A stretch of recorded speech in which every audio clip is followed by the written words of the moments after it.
Hello, everyone, and welcome to another special conference preview edition of the Zach Kroll Sports Podcast. And we are going to be here talking college basketball in the ACC. And I am not going to be doing it alone. Joining me today is going to be my guy, Chad Boyles. He's a friend of the show. He's been on a couple times talking NBA, talking college basketball. But this is really one podcast in particular that we were really looking forward to, talking the ACC. Chad is our resident NC State Wolfpack fan, so it's always good getting a real ACC fan's perspective who watches these teams night in and night out give his thoughts on the ACC tournament. I am really looking forward to this podcast, really looking forward to the ACC tournament, really looking forward to March Madness, and without further ado, here is my interview with Chad. We went over each and every game in the tournament, who we like, as well as our awards for Conference Player of the Year, First Team All, ACC, stuff like that. It was a really fun show, and I hope you guys enjoyed the preview of the ACC. Okay, so now let's get into it. The bracket. This year in the ACC tournament, as usual, we're going to have the 15-team bracket, more teams than really any other conference tournament in college basketball. And Chad, when we look at this first round, we have 3 games. And the first game I wanted to talk about is the number 13 seed, the Hurricanes of Miami. They will be taking on the number 12 seed, Pitt Panthers. And one thing, Chad, is I remember us talking before the season about this Miami Hurricane team, man. They have some talent, but they are one of many teams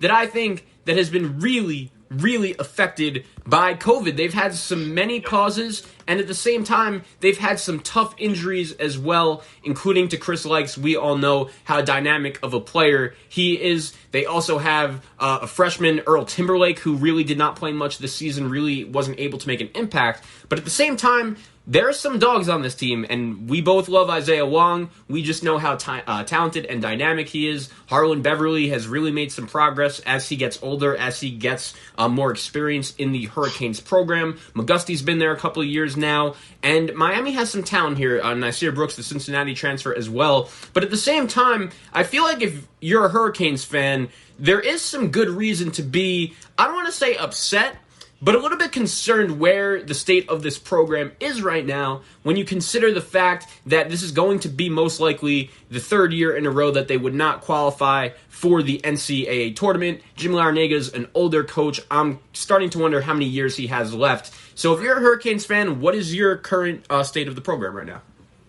Yeah, just like you said, you're definitely, when your coach is, been there, like Jim Larrañaga's been there, and you start to see this decline. When the talent's there, it almost becomes, inevitable. Like, all right, when's the switch going to happen? And you look at schools like Boston College and Wake Forest, they've been through it. Maybe, haven't peaked like Miami had in the past few years prior to really when things started to decline. But, there's reason to be excited, yet nothing's coming about. So there's definitely time for concern, although I do feel for them because this was a talented team.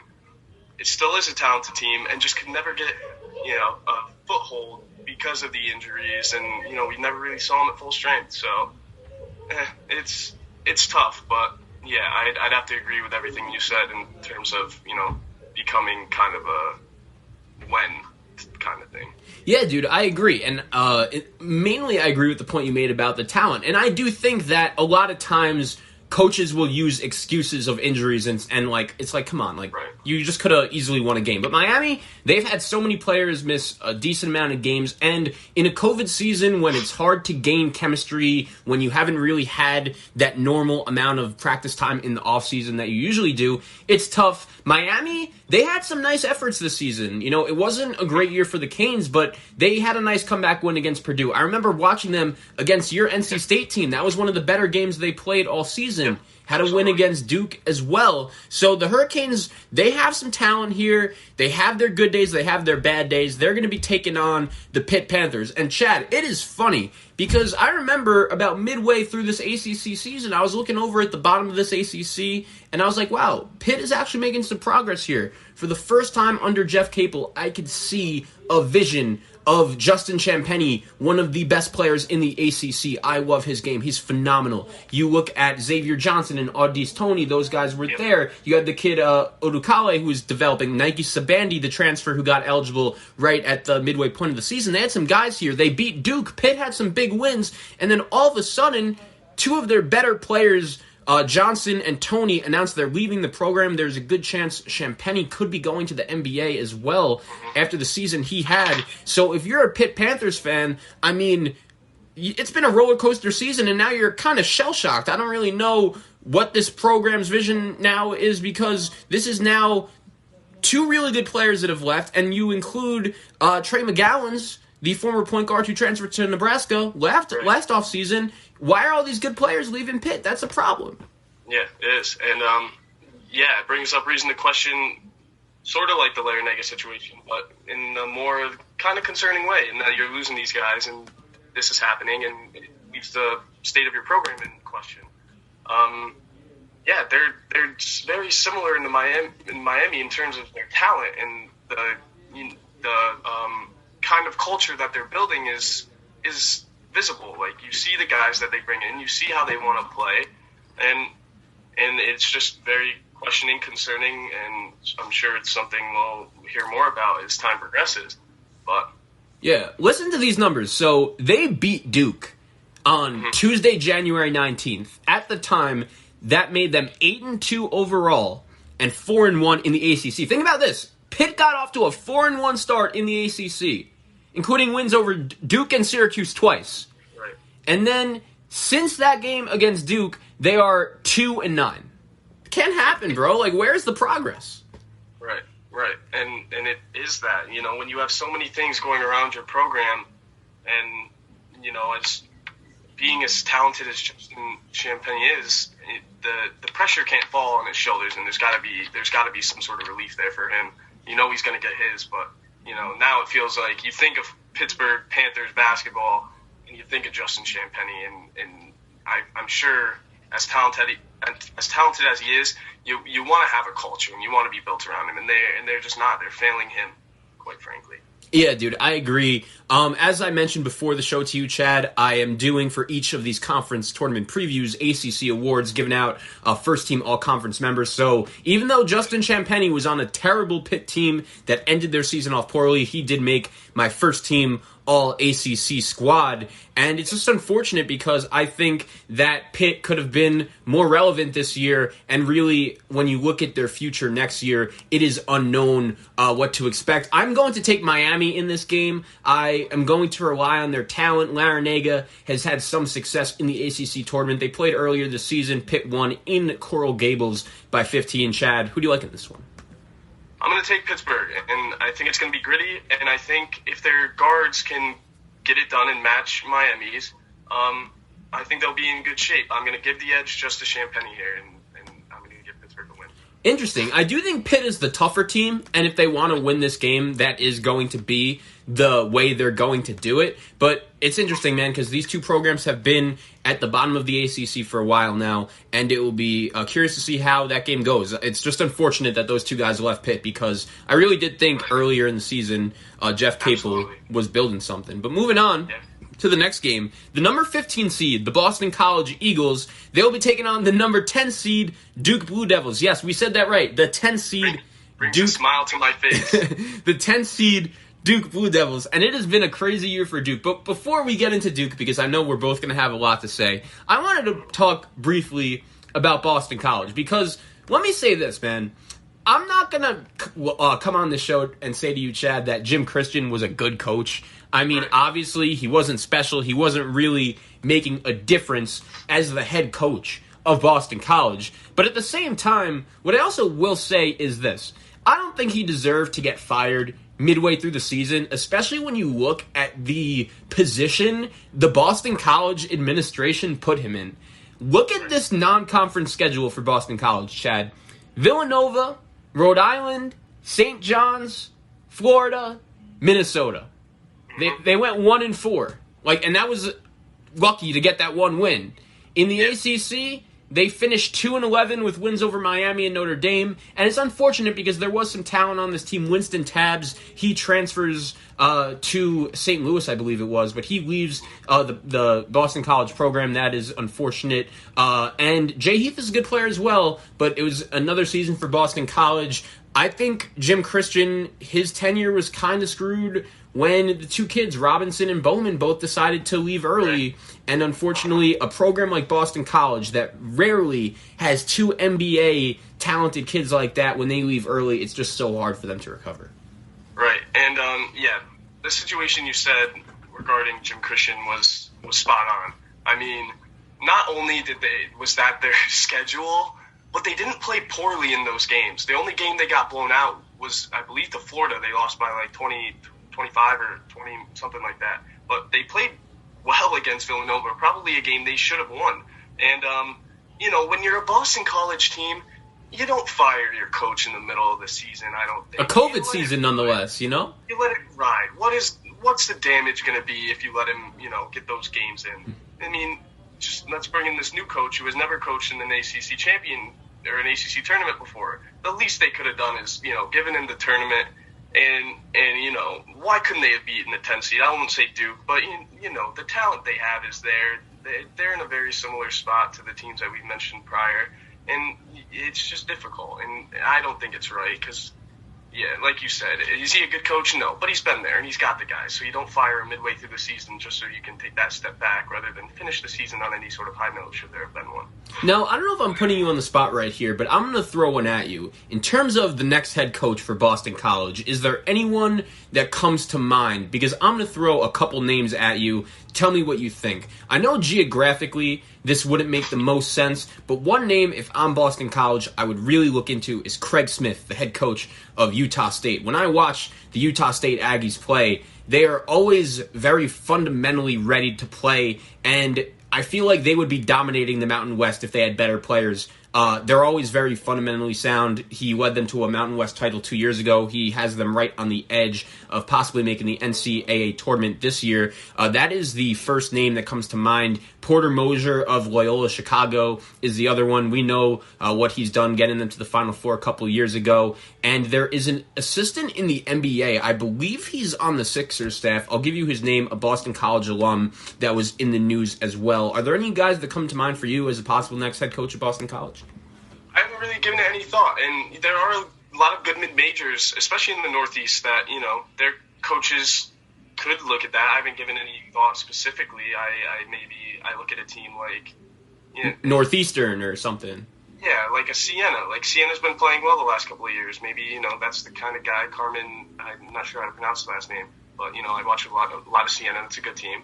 A coach like that, NBA assistants, maybe you get a guy like Jared Dudley who's on his way out of the NBA and, has the Juwan Howard effect. That's a good one. I like that. The Boston College alum, yeah. Something like that. Like, get a young guy who's got nothing really to prove, but, has a feel for the culture in the program. I like that. Okay, so they're going to be taking on the number 10 seed Duke Blue Devils. And it's crazy, dude, because Duke is another team that has had a roller coaster season. And one thing I will say is this.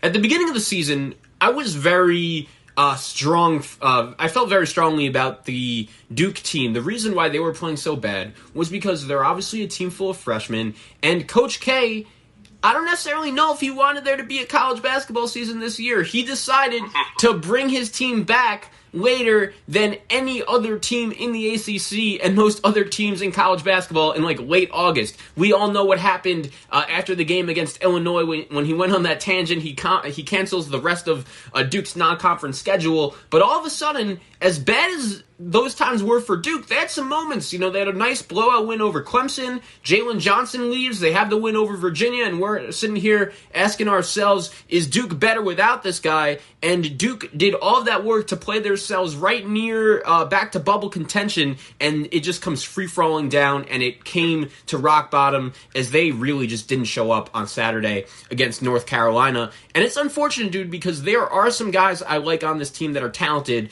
but for the common college basketball fan that is going to sit down on Tuesday, tomorrow, and watch the ACC tournament. They see Duke as the number 10 seed. And what is it like? What are you going to say to the average fan when they ask you what has happened to Duke this year? Why are they so bad? Because that is my best explanation.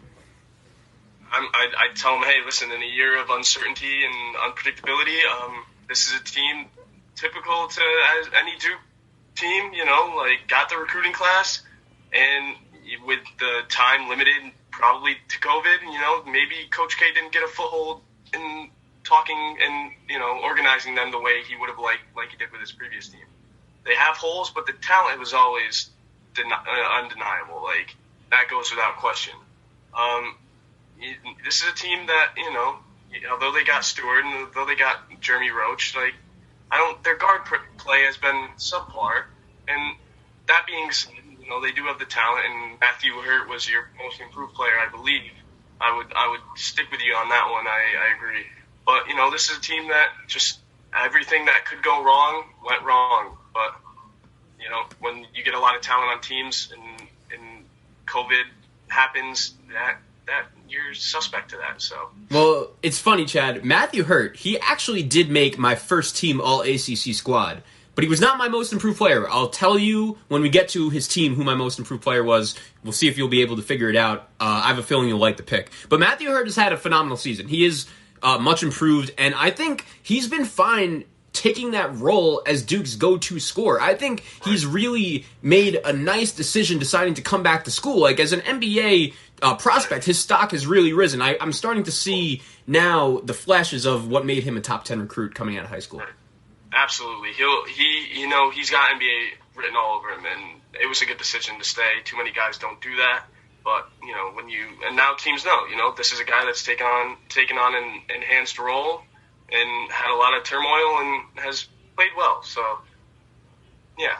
Yeah, when you look at this Duke guard and the group of guards they have, I like DJ Stewart. I think he shoots a little bit too much, but he is really the one guy that is like a polished scorer. I think Jeremy Roach is fine. He's still very rusty. And Jalen Johnson leaving, I think, did help Duke for a little bit, but unfortunately they just weren't able to ride that momentum all the way. They're very similar to Kentucky when they had that big run, and then they had a big game at home against Louisville, I believe 2 Saturdays ago, at home, and they lost. And really, since that game, they haven't looked the same. They had a loss to Georgia Tech in overtime the other night. The game should not have even gone to overtime. It wasn't even that close. But we like Duke beating Boston College. I assume the talent takes the edge there. Yeah, this is a team that knows, hey, to do what Duke does, we have to win these games. And so I expect them to come out with edge on Friday against a team significantly, less better than they are. All right, so we both have Duke moving on. Moving on to the last and final game of the first round of the ACC tournament. It will be the number 14 seed Wake Forest Demon Deacons taking on the number 11 seed Notre Dame Fighting Irish. And Chad, I wanted to talk a little bit about Wake Forest. And I'll say this. I know you're going to look at the Demon Deacons on paper and think to yourself, okay, it wasn't a great season. They finished 14th in the ACC with a record of 6-15. But I'll say this, I think for a first-year head coach that was put in a position like Steve Forbes was, it was a decent season for Wake Forest. We actually saw guys improve throughout the season and get better. Wake Forest was a program put in a really tough spot. I would say similar to Boston College after they fired Danny Manning. They were a program that has so much history but hasn't really been relevant over the last couple of years. And it's funny because Danny Manning didn't have any problem bringing in talent. He was just never able to coach them up and get the job done. I think if Steve Forbes could bring in some talent, he'll do a good job at Wake Forest with some time. Yeah, and it's always tough to take on that role. This is a team that, wanted to see over the horizon with Danny Manning and didn't. And that's as simple as that. And, Forbes steps in, takes the role. It's not the role that any coach would want ideally, but he's done good. And when you're a team and you're in that rebuilding phase, all you look to is, land young talent, develop that talent, get guys to buy into the culture and buy into the program. Once you start landing transfers, then more things start going for you. So, yeah, and it's good that he got the season. And, if you wanted your first season to be 6-15 or whatever their record is, why not during COVID? This is a huge period in time for everyone. It's very different. So, Yeah, I'm right there with you, and that the future is looking up for Wake Forest as other teams right in front of them kind of might be on the downfall. Absolutely, and I think the ACC, they need a program like Wake Forest to become relevant again, because as we said, we know, like, people younger than us don't realize, like, Chris Paul went here, Tim Duncan went here, like, these are NBA legends, like, these are guys that have done some big things in the league, and in North Carolina, we all know how great of a basketball state that is. I think the ACC needs Wake Forest to become relevant again, and Steve Forbes could be the guy to do it. Yeah, I agree. There's no some of the finest basketball history lies on Tobacco Road, and when all the schools are good, it just, it's satisfying. It's good. It's exciting. So to have that would be awesome, and I hope Steve Forbes is the guy. I do like him. Absolutely. So Wake Forest will be taking on the number 11 seed Notre Dame Fighting Irish. And Chad, let me tell you this. Notre Dame was actually one of the teams I was really looking forward to talking with you the most about. And let me tell you why. Notre Dame is a team that over the last couple weeks, they've been in the news a little bit. They had a bad loss the other night against your Wolfpack. And you saw the fans after the game, they were chanting, "Fire Mike Bray, fire Mike Bray." And that stood out to me because we all know it's not recent, but Mike Bray has had a lot of success at Notre Dame. After the game, Pat Connaughton went out on Twitter along with some other players, Jordan Cornette, the ESPN ACC analyst as well. They were like, guys, like, this is Mike Bray. He's a good coach. He'll have the program and keep on moving it in the right direction. And I will say, dude, I'm not calling for Mike Bray to be fired. Like, obviously, like, he should get next year and probably the year after that. But Notre Dame, like, there's no denying they've been disappointing over the last couple of years, and I think with the talent on their roster in this ACC, they should be better than the 11th seed. I'm not going to deny that. Especially because this is a team that has experience. These guys aren't super young. They have new faces, but this is a team that, you get guys who have played before, and it's just not working out. They miss the Bonzie Colson of that team. They don't really have an anchor. Tubb is a good player. I like him. They're a great shooting team. We know they can get hot, but they don't have really an identity like Notre Dame of the early 2010s does, that team. And hopefully he finds it again. But yeah, you're definitely right. And that's exactly the kind of team I'm talking about when I say Wake Forest is headed in one direction and teams in front of them are headed downward. And this is a team that, we know they can play, and the consistency just isn't there. It'd be frustrating to watch the Notre Dame fan, yeah. Yeah, and it's weird because they have some guys, as you said, I really like. Prentice Hub is a good player. I even like Dane Goodwin. When he gets hot, he's a pretty good shooter. Jawan Durham plays defense. The kid, Cormac Ryan, I watched Notre Dame go into Duke a couple weeks ago and beat them. That was probably Duke's worst loss of the season. Like, they've had their games where they look good. They've had their games where they look bad. But if you're a Notre Dame fan, it does tell me a little something when your whole fan base is chanting fire Mike Bray at the game, and then you come back against a really good Florida State team and beat them on your home floor pretty convincingly. Do you think they're going to be able to use some of that momentum going into this ACC tournament? Because we know Mike Bray, he has won an ACC tournament before. He has experience. I think maybe Notre Dame comes into this tournament motivated. Yeah, I think one thing Notre Dame players have always done well is that they buy into Mike Bray's system, and that's what Mike Bray is very good at. He's good at building relationships with his players. He's very good with the media. He handles himself very well, especially with his players. And this is a team that you look at the path in front of them, and they got Wake Forest, and that's a game they should win. I presume you have them beating Wake Forest. And this is a team that lost to North Carolina by 1 point this season. If they get hot, why can't that become a little bit of an exciting game? Something that they have momentum in going into late. Like, these are games that Notre Dame should be motivated for, and they aren't games necessarily out of reach for them. But yeah, I have them beating Wake Forest, and I'll let you take it over from there. Yeah, so let's go. I have them beating Wake Forest as well. I think that if they lose that game, then if you're a Notre Dame fan, you're going to have some real concerns going into the offseason. If it's an important game for Notre Dame. That's same with Duke against Boston College. Like, these are not games that you're going to want to lose. But yes, I do have Notre Dame winning. Let's go to the top of the bracket, dude. Let's go to that 8-9 matchup. It's a big one, and of course we are sitting here. I feel like of all the years covering the ACC since we've known each other, man, like this is the one matchup in the 8-9 game that we haven't seen yet that we're just waiting for. And it's funny because it took me a little bit by surprise that NC State, I kind of gave up on them. They were playing pretty badly. But then I looked, their last 5, I knew they blew out Wake Forest a couple weeks ago. I knew they beat Notre Dame. But all of a sudden, you're looking at this Wolfpack team, and after the devastating injury to Devin Daniels, it looks like they're playing hard. And I turned around, and they're the 9 seed in the ACC tournament, taking on the number 8 seed Syracuse, who, of course, is in Joe Lunardi's first 4 out of the NCAA tournament right now. And this game is very important for both teams. I'll give you the mic. As an NC State fan, how are we feeling going into this one? Listen, I don't think... I am not super cocky when it comes to NC State, but I am when it comes to Syracuse. And losing to them twice this season, it just doesn't sit well with me. In a game we controlled in the first meeting and less so in the second. But this is a team to be excited about. And we talked a lot about Kevin Keats and how he's finally got his roster, and we were looking forward to this season, and it didn't pan out, injuries, COVID, whatever. But it's nice to see the young guys buying in. The Cam Hayes is stepping up, the Darian Seabrons, those guys, and they're playing really well, and that's something you like to see ahead of another really big recruiting class that will say a lot about Keats's coaching prowess. It's tough to beat a team 3 times, and this is the path that NC State wanted. They played 2 good games against Syracuse, games one of which they should have found a way to win. It's tough to beat a team 3 times, and I think this is the path they wanted. They wanted to avoid Florida State. They wanted to play Virginia, a team that they play well against historically the last couple of seasons under Keats.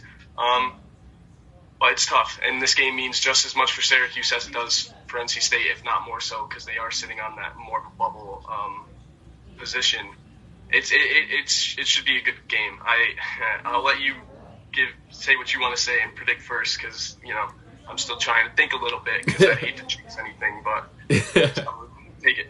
Yeah, dude. So about NC State, before we make the predictions, we'll get into Syracuse a little bit more in detail as well. But one thing I wanted to say about NC State is, man, I remember watching them in that loss against Syracuse. I remember them losing to Duke, and I just remember saying, where is this program going to go from here? These guys are in big trouble. You could kind of tell that after a decent start to the season, we were having trouble finding reasons to be Kevin Keats supporters. We didn't want to be the fans that are fire the guy, he's doing a shit job. But at the same time, we were running out of excuses. However, the last 5 games, I really like the way this team has been playing. And you mentioned it yourself. Historically, NC State has played well against Virginia under Kevin Keats, but the fact that Keats led them going into Charlottesville and winning against the number 1 team in the ACC, that is something I would not have expected to happen, and that showed me that they still care, and they still want this, and they still want to win. And I think getting to the 8-9 game after Devin Daniels got hurt and winning 5 in a row coming into this ACC tournament, I think that if you would have told any Wolfpack fan that a month ago, they would have signed up for it. Yeah, and this is it's huge. I mean, as little as it may seem, beating the Pittsburghs of the world 2 times a season, beating Notre Dame on the road, beating these teams that you're supposed to beat, that's important. That's one thing Keats really hasn't done super well in his time in state. He lost some games early this season he should have, or he shouldn't have. The Miami game, for example, but this is a team that needs to start showing up game in and game out, and they've lacked that consistency, and I hate to point the finger into next year because I do that every year, but it's very important that these young guys get going. It's exciting to see Sebron, Hayes, and Moore all playing well. Yeah, dude. I think when you look at those 3 guys, those guys are the future of NC State basketball, and it was unfortunate what happened with the kid Josh Hall. He unfortunately didn't end up coming. But, Manny Bates, your DJ Funderburks, those are the guys that have been through the battles with this group before. I think if you want to have success in this ACC tournament, you're obviously going to have to see those guys step up. But let's get into Syracuse a little bit, my guy. And the Orange, man, they are on the bubble. And one thing I will say is I think Syracuse is a little bit similar to NC State in the sense that I wrote them off kind of a long time ago. I remember they went through a stretch early during the ACC slate when they were just out here losing games to Pittsburgh twice and losing games to Georgia Tech and games like that, getting blown out by Virginia by 30. Like, they've had plenty of those games, but at the same time, they have collected enough quality wins to get themselves back on the bubble. It's unfortunate that their non-conference schedule was so weak. They only really played Rutgers. Besides that, didn't really play anyone else of note, but they did pick up a nice win against Virginia Tech. Picked up a nice win against North Carolina and Clemson the last couple days of the last week. And the Orange right now are in Joe Lunardi's first four out. Like, they have a legit shot of making March Madness. And I do think if they're going to want to get in, they're going to have to not only beat NC State, but beat Virginia as well. The other thing I will say about Syracuse is there was a time early in the season when, we were watching them and I was just like, man, this is just like every other Syracuse team, a team that just shoots way too much. They're fine, but nothing special, just super inefficient offensively. They'll win games with their zone defense. But over the last couple weeks, I've been really impressed with this kid, Kadari Richmond. I love his length. I love the energy he plays with. And when you combine him with shooters like Buddy Boeheim and Alan Griffin, two guys that have been better than I've expected this season, and the length and athleticism of a guy like Quincy Guerrier, I actually think the Syracuse team fits together pretty well on paper. And maybe Jim Boeheim is past his prime, but I think Syracuse is another very interesting team to watch heading into this tournament. Yeah, they are, and they're very similar to NC State in that regard, and they have really gotten it going with a very talented roster. Kadari Richmond is very good. Buddy Boeheim is very good. Alan Griffin is very good. I mean, the talent is uncanny, and it's present, and it's whether or not they can put it all together. If the defense is clicking, if they can get that zone moving the way they want it to. They're not the super lengthy team that they have been in the past.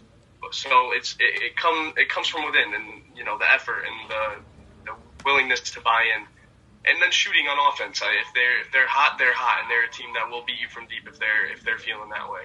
So there's a couple of keys to this game for both teams.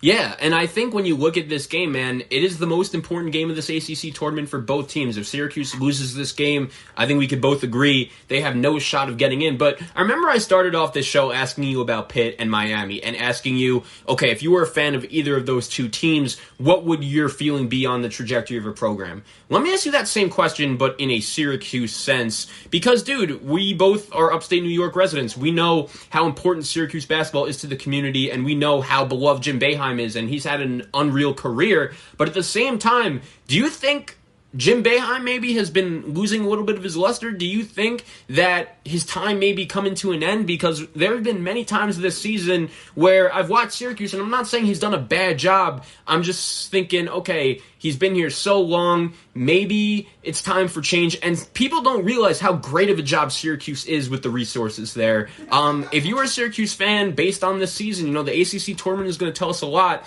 but what would your feeling be on the Orange? Yeah, I mean, so many of our friends are Syracuse fans because of the area that we are at, and I feel like it's like that. You tip your hat to Jim Boeheim. He's one of the legends. He's one of the greatest of all time. Times are changing. He gets older. Maybe he doesn't have the fire under his seat like he once did, and maybe he hasn't done bad. Let's get that out of there now. This is a team that isn't as talented as they were when they had Diebendorf and Routins and C.J. Fair and Rick Jackson. This is a different team. And they'll be in good hands no matter what. I would have liked them to give Mike Hopkins the throne before he left. Washington jumped on that, and but now no matter what coach they hire, they're going to be in good hands. And even if it's someone like Jerry McNamara and someone who's been there and gotten the culture, they're set up to be great. And because this is a school that we know better than anyone has New York on its back. This is the school in New York. This is the big school. All right, so I'll start it off the predictions, dude. I think this is going to be a great game. I think of all of the games in the ACC tournament, this could be the best one. I'm going to take Syracuse just because I think they need the game more. Now, I'm nervous. I think, as you said, it is very hard to beat a team 3 times. And I remember watching that first game against NC State, and the Pack should have won that game, to be honest. Like, they were in control for most of that game, and I do like the way NC State has been playing over the last couple games. But, dude, I'm telling you, I think this 4-man group of Boeheim, Richmond, along with Griffin and Guerrier, that is a 4-man group that is pretty good when you compare it to some of the other core of Syracuse's teams of the past. Joe Girard, he's had his ups and downs so far this season. Dolezaj, he has experience playing in these big games. I don't hate Syracuse's roster, dude. I'm telling you, I don't. And I think Jim Boeheim and the boys squeak one out here. It's tough because, Syracuse probably is the more talented team on paper. However, if they're not shooting well and if NC State can control the game defensively and stay out of foul trouble, this is a game they can be in good position to win. They don't have as much to play for because, they would have to win the tournament to get in the big dance. So maybe they're just going out there and they're playing and they're being physical and they're proving themselves and they're trying to make a run at it. It'll be a great game. It's really 50-50. I hate to make a prediction, but since I'm in that case, I'm going to go with State just because I can. But it's going to be a good game no matter what. And I won't be surprised if Syracuse wins. I won't be surprised if NC State wins. I'm just expecting a fun game with two teams who have different approaches to the game.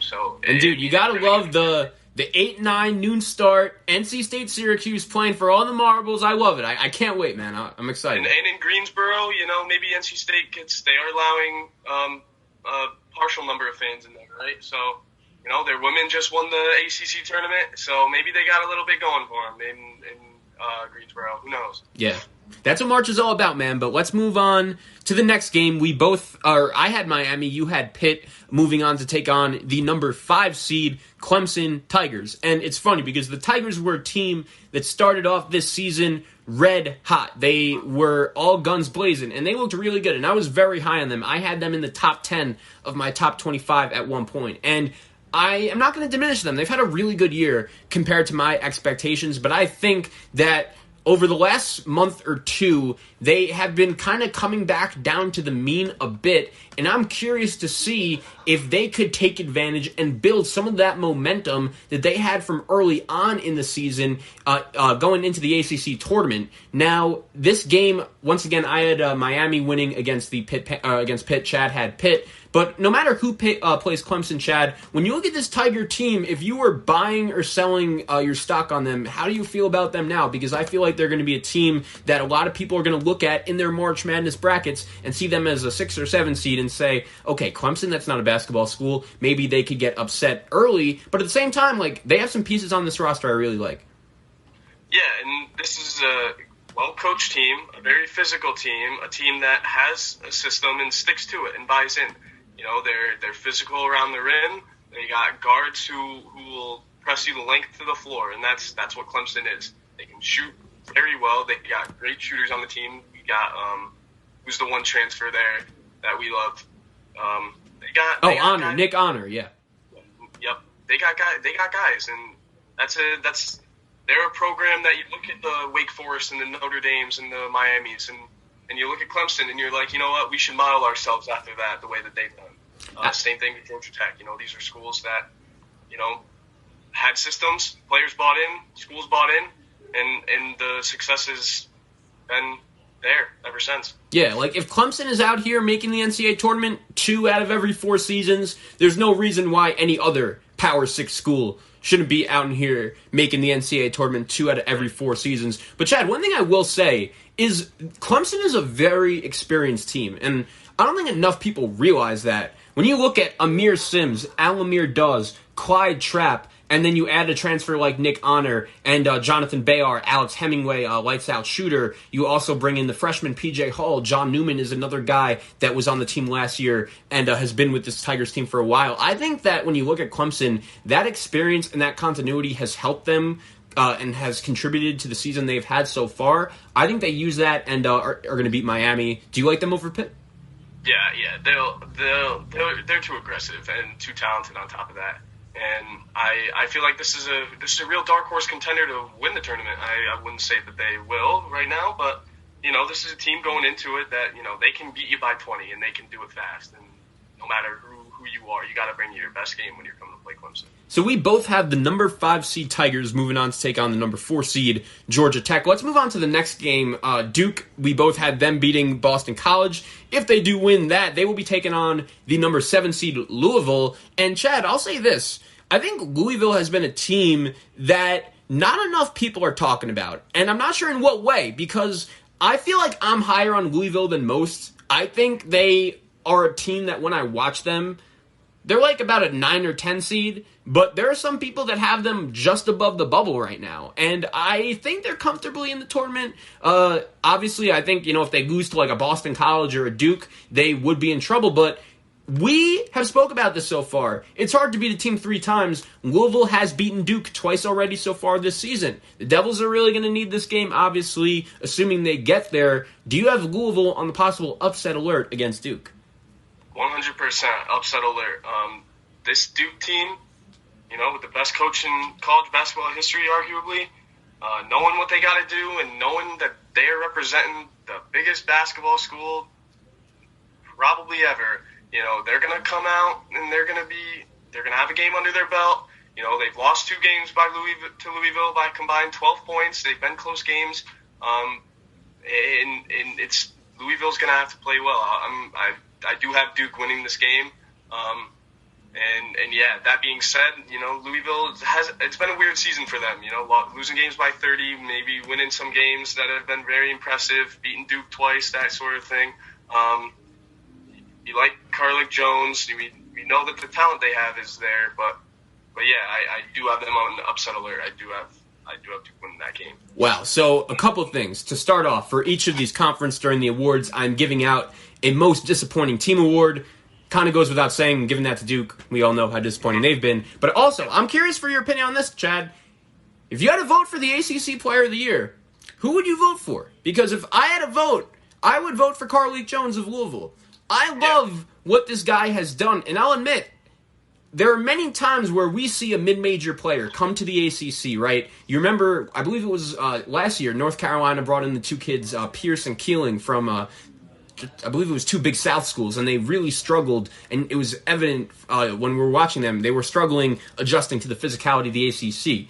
I was a little bit hesitant to see if Carlick Jones could come from Radford and just instantly become one of the better players on Louisville. Like, I thought Louisville was going to be good because of David Johnson and Sam Williamson and Malik Williams, and Carlick Jones has really taken over the leadership role on this team. The other thing I really like about this Louisville team is the development of their younger guys. This kid, Jalen Withers, I've been really impressed with him and the physicality that he's been able to show. Also, I really like Dre Davis. He's had his moments. And Louisville's very inconsistent. I agree. Their COVID breaks, their games after the COVID breaks, haven't really been ideal, losing games by 30. But at the same time, I'm actually going to pick Louisville to beat Duke here. I think they are more fundamentally better. I think Chris Mack, he is going to have his team ready to play in a tournament setting like this, but it's going to be a great game. And for a 7-10 game in the ACC tournament, you can't ask for much better than this. Right, I'm right with you on that one. I got Duke squeaking it out, but in this tournament, you can't be comfortable picking anybody. So yeah, what are your thoughts on Louisville though long term in the NCAA tournament? Do you think they could be a team that you're going to be shying away from? Do you think they're going to be a team you could maybe see picking, winning a game or 2? What's your take on the Cardinals right now? Yeah, I think you don't want to see Louisville. You don't want to see Chris Mack coach team. There's a lot of factors that go into it. They're a talented team. They got a great backcourt, and they have talent. And at the end of the day, getting guys to buy into a system so fast when you got transfers and you got new guys can be difficult, especially given the circumstances of this season. So that's never a team you want to line up for, because when they have it going, they can probably beat anybody in the country, like arguably. I mean, maybe not get crazy, but this is a team that can compete with the best when they're playing well. So yeah, and also who I didn't really give you a chance, but who would be your ACC Player of the Year? Would you give it to Jones? It's interesting that you ask. Prior to today, when we obviously learned about all the awards, Jones was up there. I probably would have given it to Sam Hauser, though. I know he doesn't light up the scoreboard, 16 points a game kind of guy, but for MVP for me, he's been the best player on the best team in the conference, so he probably would have gotten my vote prior to today. But, Carlick Jones, Moser, Wright, those are guys that are first team ACC for sure. Yes, sir. So it's going to be interesting. I have Louisville. Chad has Duke making a little bit of a run at the ACC tournament. The next team we'll get into, the number 6 seed UNC Tar Heels. And when we talk about inconsistent but teams that we think could be good, I think this UNC team is the definition of that. They've had their good moments. They've had their bad moments. But I do think watching them a little bit the last couple of games, they've looked good. And maybe it's just the bias of watching them when they win and they look sick. They were one of the teams that we mentioned when they faced Louisville, beat them by 30. We saw what they were able to do in a very impressive comeback win against Florida State. Plus, they looked really good in their win against Duke, but we watched them against Syracuse and they looked awful. They've had many other games this season, like the one against Marquette, where they just have not shown up. But at the same time, Chad, this is a young UNC team, and especially a team with young guards. And I think this is, like, if we wanted to say Duke had a season affected by COVID, like, this is the struggles I would expect them to have. I think UNC is comfortably in the tournament, and Roy Williams deserves some credit for that, because when we see a lot of other teams struggling with mostly freshmen, I think we forget that UNC's top 2 guards really are freshmen in terms of offense of the ball, Day'Ron Sharpe and Walker Kessler as well. What has been your take on the Tar Heels so far? Yeah, this is a team that has a little bit of everything. They got their seniors, they got their leaders, they got the new guys. I love Caleb Love, I love Day'Ron Sharpe. Those are, 2 of my all freshman players in the conference. This is a team that can light you up, and the way that they play and have played late in the season has been promising, and I think they're in a good spot headed into this tournament. So, as much as I hate to say it, they're good, and they're comfortably in the tournament, and they'll be a threat, I really think, to make a run, if not a decent one. Mm-hmm. Yeah, I think that if UNC wants to go deep in the tournament, the ACC and NCAA, they're going to really have to use their physicality to their advantage. They're usually going to have to use that rebounding edge they have a lot of times to their advantage. And the shooting, Caleb Love and RJ Davis, those are the 2 freshman guards. I think they've gotten better throughout the season, but if UNC wants to move on in this ACC tournament and comfortably secure a bid, I think as long as they beat Notre Dame, they should be pretty much comfortably in, because I think we could both agree, dude, like, if we're a 1 seed and we see UNC in the 8-9 game, we're pretty nervous. Yeah, absolutely. That's not it goes without saying, the prestige of the program, the coach, never is something you want to be paired up with. And this is a team like Louisville, the inconsistency maybe hasn't been there, maybe because of COVID, maybe because of a lot of reasons, but at the end of the day, they get it going, and they can play with anybody. Mm-hmm. So I assume we have them over Notre Dame, right? I do, but it is a game to watch. They only beat them 56-55 the first time they played, and this is a Notre Dame team that, if they're hot, they can put it on you. But I think North Carolina has too much to prove, too much to play for. So, yep. All right. So moving on to the next round, let's get into Virginia, the number 1 seed in this ACC tournament. And one thing I will say about UVA is this: I think when you compare this team to some of their other teams of the past, it's not going to stand out, especially on paper. They've won the games they're supposed to win for the most part, but at the same time, they've taken some losses, and they're not really a national championship contender like some of the other past Virginia teams that we've seen, even though they're first place in the ACC. But at the same time, I do think there's some elements to this Virginia team that they have that they could really use to their advantage that some other past Virginia teams haven't had, and that is 2 good freshmen. We haven't seen freshmen really succeed in the Virginia program. Really, even the star guys like Kyle Guy, Ty Jerome. Kyle Guy was a top 30 recruit, and he had trouble getting on the floor his freshman year. But these 2 kids, my ACC freshman of the year, Trey Murphy, along with Reese Beekman, they've been really helpful to Virginia's depth and the skill of their offense, along with Kihei Clark and Sam Hauser and Jay Huff. I think all 3 of those guys have been really good. Huff especially, he is also really improved. So I think Virginia has some elements they could play with. When you look at this Virginia team, what are your expectations for them heading into Greensboro? I think it speaks to the paralysis of Tony Bennett. What a renowned coach, the things he's done, losing the UMBC, winning the title the next year, they're still defending champions. The last tournament they won, yeah. Yeah. And they're a very well-balanced team, just like any Virginia team. The difference between this one is they might not have that guy. I said Sam Hauser was my most valuable player in the ACC this season, but You know, they're very well balanced, and when it comes to their close games, you know, who's going to be that guy that steps up in big moments? And we saw a little bit of it against Louisville. Sam Hauser had over 20 points, and Murphy was right there behind him. And that's the kind of thing you'd like to see. So this is a team that I think is in a good place, you know, but they're capable of lapses because I think, you know, their offense just could go cold sometimes. Right, and I think a lot of it runs through like Kihei Clark, and the offense goes as he goes, and it's that kind of thing, you know. Once they're stagnant in one area, you know, it's on to the next guy and what they can do that. But when they're all clicking, you know, that's when you see Virginia at their best. Mm-hmm. So let me ask you this.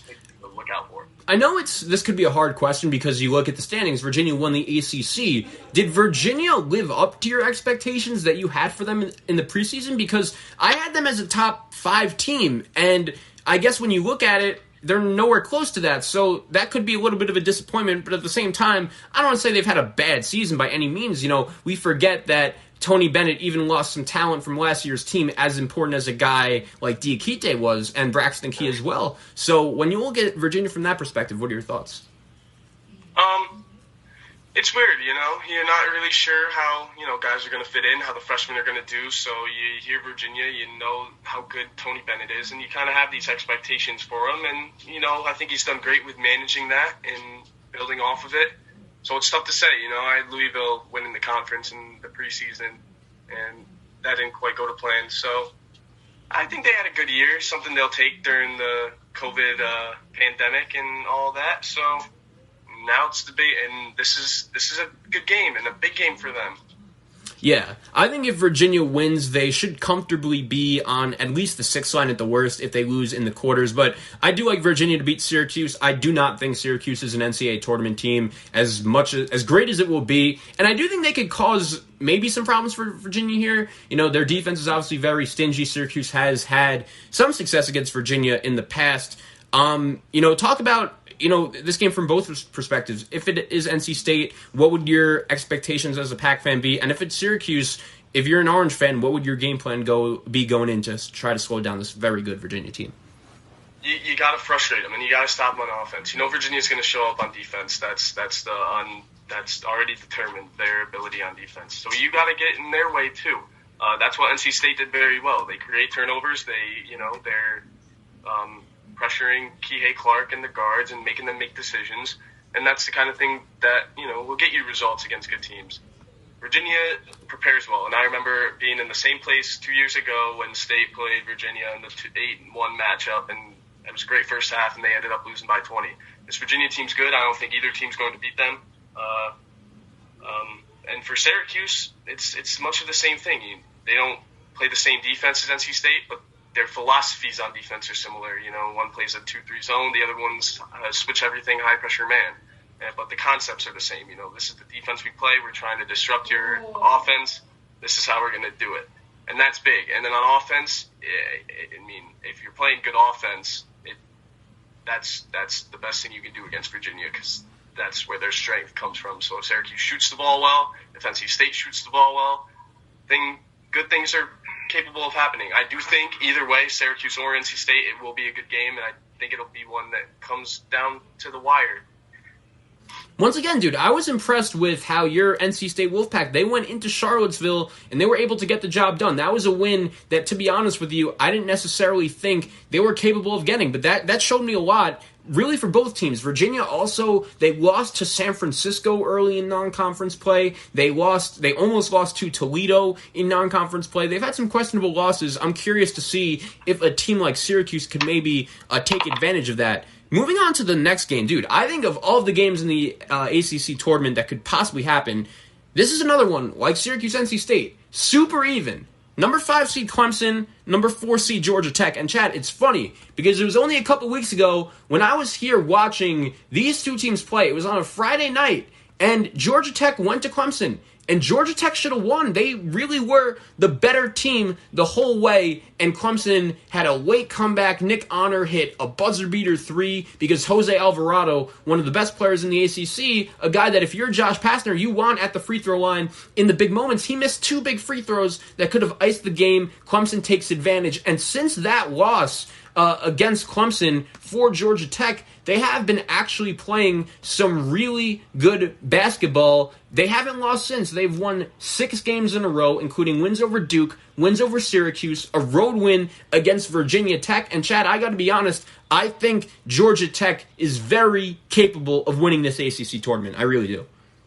Yeah, and when I said Clemson was a dark horse to win the tournament, and then I kind of bit my tongue and said, well, it's because Georgia Tech's in very similar position. They have the player of the year in the conference.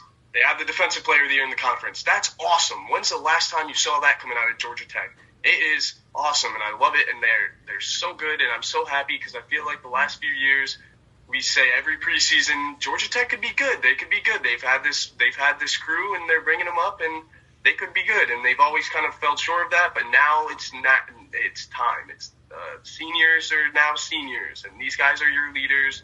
Get the young guys. You start getting transfers. It's what we were talking about, that, the Miamis, the Pittsburghs, and the Boston Colleges were lacking. This is going to be a great game, and maybe the game of the tournament, just because how these two teams play. The prediction's tough. I'll let you go first again, but it sounds like you're taking Georgia Tech. Yeah, dude. So I think that, to start, my most improved player of the year, Moser Wright, I think he's been phenomenal. I did not expect to see this, man. I remember watching Georgia Tech early in the season against Kentucky, and he was dominating. Like, it was clear to me that he was the best player on the floor. And I think the even more impressive thing about Georgia Tech is people forget they're pretty comfortably in the tournament right now. They lost their first 2 games of the season to Georgia State and Mercer. That tells you a lot what they've been able to do recovering from that. And Josh Pastner, I call him the Shield because of the the thing he wears, that he looks like a goof, but at the same time, he's been a guy that Georgia Tech fans very, appropriately, they haven't been too fond of him, but this is the best coaching job that he's done since he got to Georgia Tech. And I'll say this, Chad, people forget, I don't know if you realize this, Georgia Tech was good last year. But they got screwed by the NCAA because Wendell Carter, he came to visit during his recruiting trip, and it all went downhill from there in terms of some sus activity. But they were on the bubble last year. They were just ineligible for the tournament. So I think it's cool to see them take that even bigger step this year. Right. Yep. I'm right there with you, and it's awesome. And another team that schools trying to get there should model themselves after. And that's why this is exciting. Clemson, Georgia Tech in the quarterfinals of the ACC basketball tournament, baby. This isn't football. We're talking basketball. Yeah, and it's cool because these are 2 classic ACC teams that we wouldn't necessarily think of basketball schools, but in a year like this, when you have Duke and North Carolina and Louisville struggling, these are the matchups we're here to see, and I'm excited. I do like Georgia Tech in this one. Yeah, I'll take Georgia Tech too, just because their firepower is a lot, and I think they're a team that people forget how physical and how scrappy they are. And Jose Alvarado has 66 steals this season. That leads the ACC. I mean, they're a group of dogs, man. They're ready to get after it, and they'll disrupt Clemson just like they do every other team. There are not many teams in the ACC, I think, that have as good of a top 3 as Alvarado, Wright, and as well as the other shooter they got, DeVoe, the lefty. He could play as well. So I like Georgia Tech as well to move on and take on Virginia. Moving on to the next game, let's talk a little bit about Florida State, because, Chad, I'll say this, man. I think that Florida State, if you would have asked me about 2 weeks ago, I would have told you that they are a team that could legitimately win a national championship. I was that high on the bandwagon after they beat Virginia by a lot at home. And when you look at the Seminoles now, it's another season of Leonard Hamilton just losing a bunch of talent. Trent Forrest. They also lost P.J. Williams and Devin Vassell, like many other really good players, and they're still right on top of the ACC and the team that many people are considering to make the Final Four. Us ACC fans know, man, how great of a job Leonard Hamilton has done since he's gotten to Tallahassee, but I think this coaching job is one of his better ones, even on a great resume, and I think Florida State is a real threat to go deep in this ACC tournament. I think no matter who they play, Duke or Louisville, their physicality will take over. Duke and Florida State actually didn't play during the regular season. Their one meeting got scratched due to COVID, but Duke could provide an interesting matchup for them. Florida State likes to beat teams based on their athleticism and stuff. I don't know if they can necessarily do that against Duke. I think they would overwhelm Louisville. What are your thoughts on the Seminoles? Yeah, I think this is where Duke's run would come to an end. Just too much, and that's how Florida State beats teams. Just too much. And Scotty Barnes and MJ Walker, the Paralysis there speaks for itself. They're good, and their size. Even against Duke, Matthew Hurt has the ability to stretch the floor against guys like that. But at what point, or if Duke can't score at the rim and get out on fast breaks like they'll probably be looking to do, I mean, it could be a tough game. But that's Florida State, man. They can beat you by 30, or they can lose to you in overtime, and it's tough. And that's the beauty of the ACC this year. But I do think Florida State overwhelms both these teams.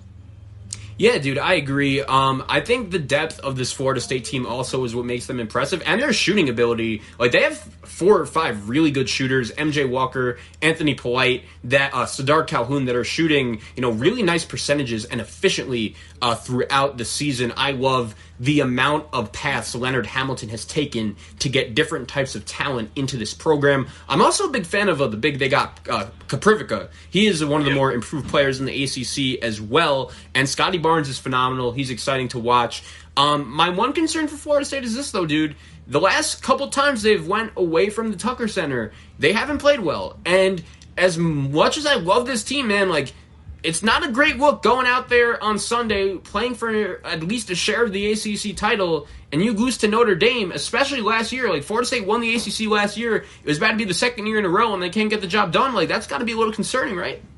Yeah, that was a tough result and uncharacteristic to the way they played. But that's what you mean. Like, Florida State, North Carolina, Duke, Louisville, these are teams that bring their A games and they can beat anybody, but are also capable of not quite having that consistency and playing like that and shooting like they did against Notre Dame and just unable to get offenses going because guys can't get involved. And it's cool to see. I feel like this year more than ever, we've seen the aspect of a team come into play more so than how good one guy is over the other. And that's why I think Florida State is good, man. I think they really still do a nice job of believing in Leonard Hamilton, buying into a system. Think about, really over the last 5 years, just how many pros have come out of that Florida State program. I think it's really becoming a place where people want to play. And, dude, like the ACC, Florida State's a basketball school now, dude. It's crazy. They've been so consistent and have really been one of the reasons why the ACC is always so good. But the last team that we haven't mentioned yet, Virginia Tech. I'm excited to talk about these guys, dude, because they have had an interesting season. Now, Mike Young, I should say, he was voted ACC Coach of the Year this season. He would not have been the guy I voted for. I would have voted for Leonard Hamilton. I know you and I discussed this right before the show, that we thought it was down between Pastner and Leonard Hamilton. One thing I will say about Virginia Tech, though, they've really overachieved. Like, they've had a nice season. I did not expect them to be anywhere close to the tournament field before the season started. We know what happened to them last year. They got off to a really hot start. They shocked the world, beating Michigan State in Maui with Cassius Winston, the team that was ranked number 1 in the country. They beat them, but they really fell apart after that, and unfortunately, they really couldn't recover. This season, though, it's been different. They had a big win over Villanova early.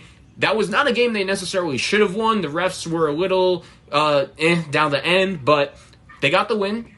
Can't complain. But then they've been a little inconsistent. Like, they have their good games. They beat Clemson at home. They beat Virginia at home. But when I watch this team, like, they don't look like a top 25 team to me, dude. I don't know if it's just the physicality. They've overachieved. I think Keve Aluma has been one of the better grad transfers I remember. We know that he played for Mike White at Watford, so that continuity has really done a nice job. But at the same time, dude, when I watch Virginia Tech and I'm going to see them matched up against UNC, I am not comfortable in them winning that matchup at all. Yeah, me neither. And so much of it is their ability to play is so dependent on their opposition. We saw them lose to Georgia Tech the other week, and that was a game that they just couldn't find their rhythm. This is a team that knows how they want to play, just like a lot of other teams in the league. And when they're unable or that's inhibited, it speaks for itself in that then they can't get anything going. This is a team without tremendous size, who's being their tallest guy at 6'9", right? Yeah. And a team that wants to turn you over and run on you. And I like them. Like, I like guard-heavy teams like that. I like Tyrese Radford. I like Jalen Cone. Yeah. And guys, it's tough for them. And I think North Carolina presents real problems for them, especially down low and their ability to space the floor. Yeah, and it's funny. These two teams actually played in the ACC tournament last year before the world shut down, and UNC beat them up pretty good. I'm expecting the same thing to indeed continue. These two teams actually did not play in the regular season. But just looking at Virginia Tech's wins here, man, Villanova, South Florida, Radford, VMI, they lost to Penn State at home by 20. Clemson, Coppin State, Longwood, Miami, Notre Dame, Duke, Wake, Notre Dame, Virginia, Miami, and Wake. So those are fine wins, but I don't know. When we watch them, they don't necessarily pass the eye test. And I think in this season, dude, the eye test is big because we know that when we're seeding the NCAA tournament, we can't do it 100% on resume because we just don't have enough data. And you and I know that as good as a season as Virginia Tech has, as much credit as Mike Young deserves, they aren't the third best team in the ACC. I think UNC takes advantage of their good draw. Yeah, and having not played since February 27th, by the time it's, whenever they play the 11th the 11th. I mean, that'll be interesting because what we've seen a lot this year as teams come back from that pause and, or start off slow and don't quite have the rhythm that they would have after these teams. North Carolina plays 2 games in a row. So it'll be interesting to see the variation in this is the big break one team got, and this team is coming off so many days rest, no days rest, whatever. Mm-hmm. So we have the same quarterfinals. We are going to have the Final Four of Georgia Tech, Virginia at the top, and UNC and Florida State at the bottom. So that means it's time to mix it up. I think Georgia Tech is beating Virginia in the quarterfinals of this tournament.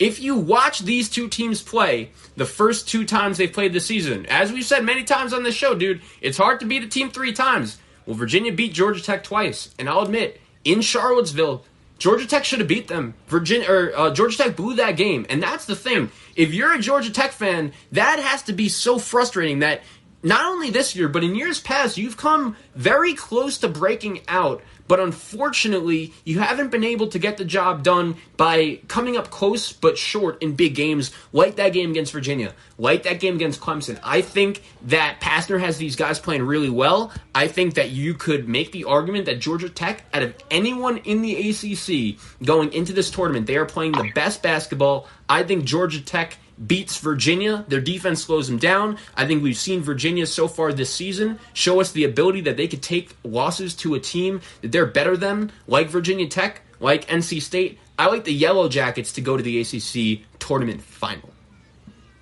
I love it. I do. And both of those games were close, and Georgia Tech should have won that one at Virginia. But even the game at home, you look at I think they scored 48 points in that game or something, 49. I mean, it's just that's what Virginia is capable of, and if Georgia Tech brings that to the table, then they're not going to win. But if they bring their game to the table and what they're capable of doing and how they want to play, they absolutely could win.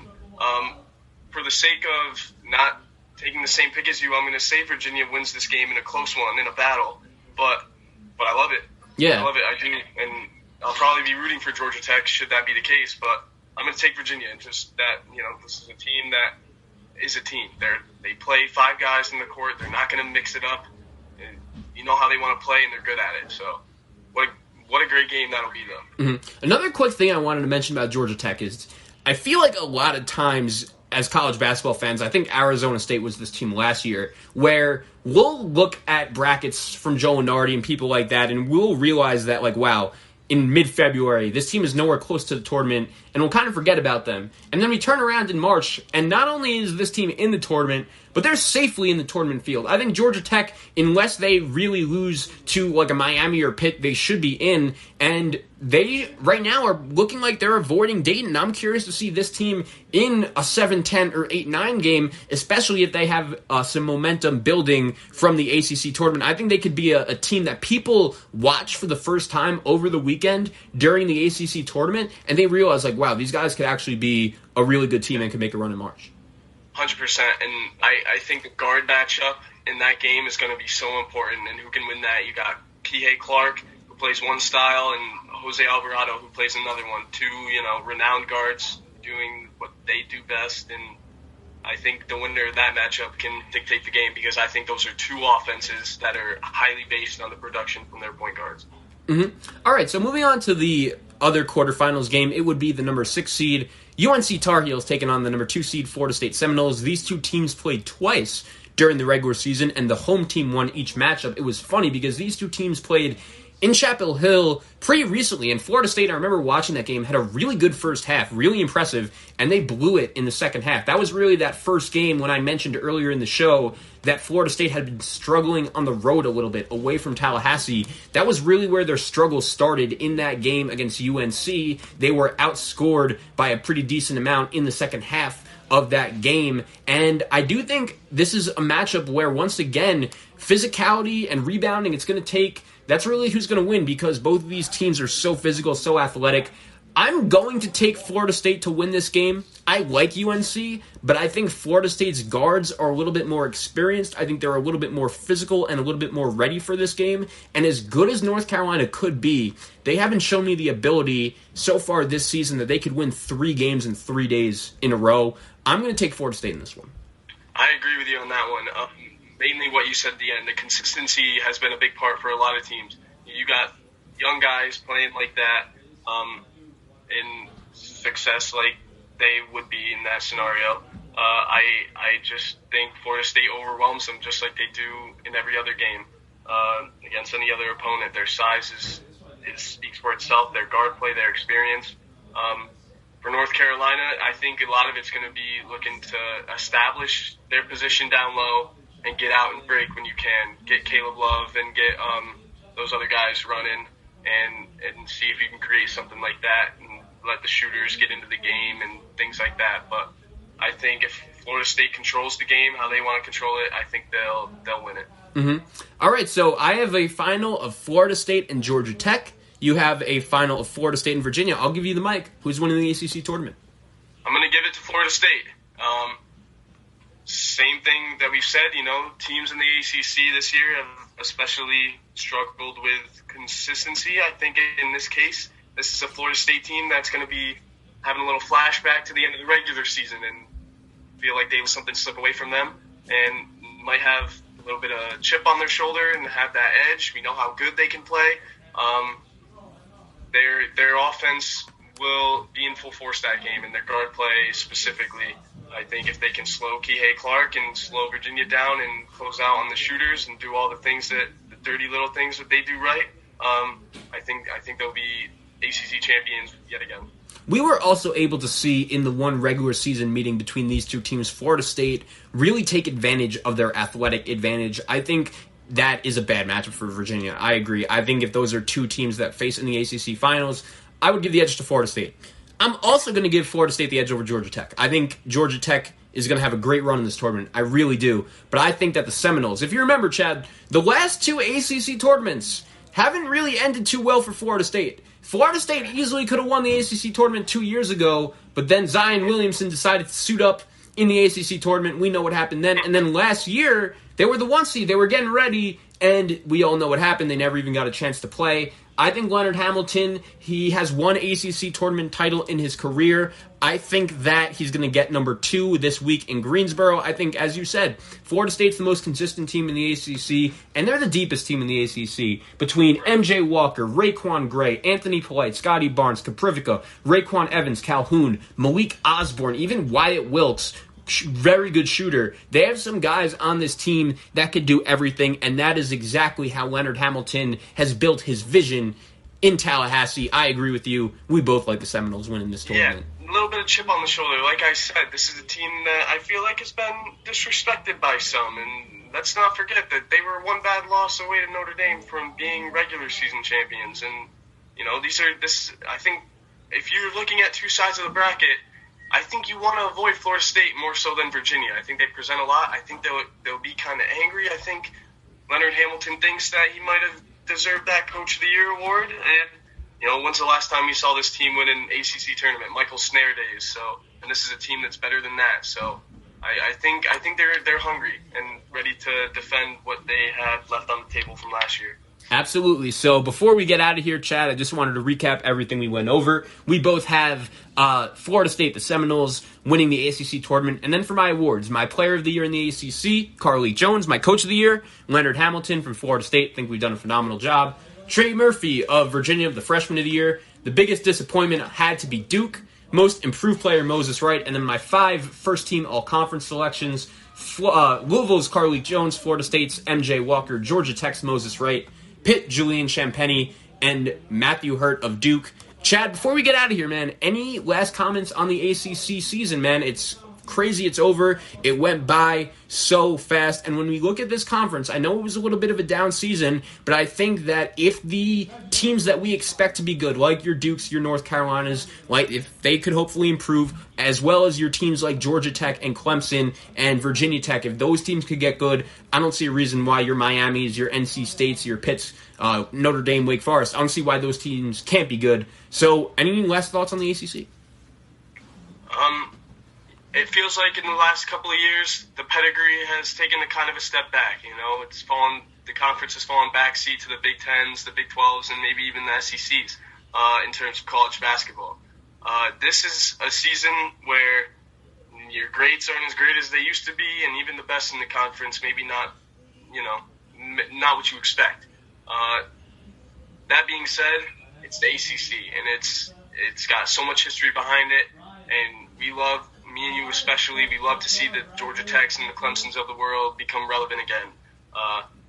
It's exciting times, and I don't think we should get comfortable with Duke being a 10 seed for any history soon. So.